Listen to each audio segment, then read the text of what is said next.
You ask Tiger to solve. This deals with linear equations with one unknown.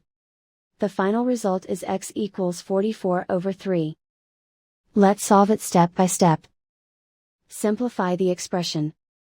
Expand the parentheses. Break up the fraction.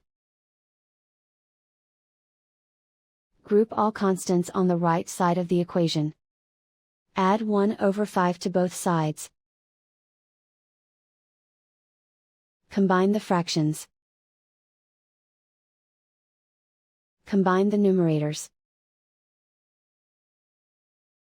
Reduce the zero numerator.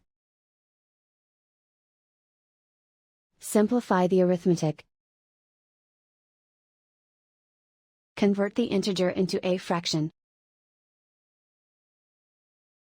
Combine the fractions.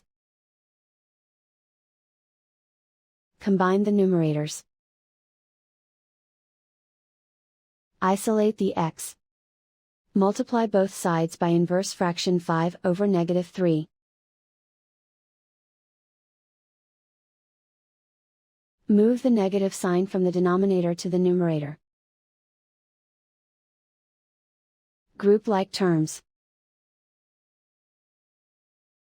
Multiply the coefficients.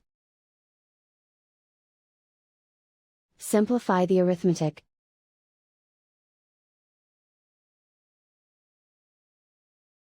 Move the negative sign from the denominator to the numerator.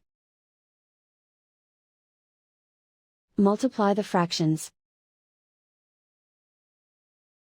Simplify the arithmetic. And so the final result is x equals 44/3.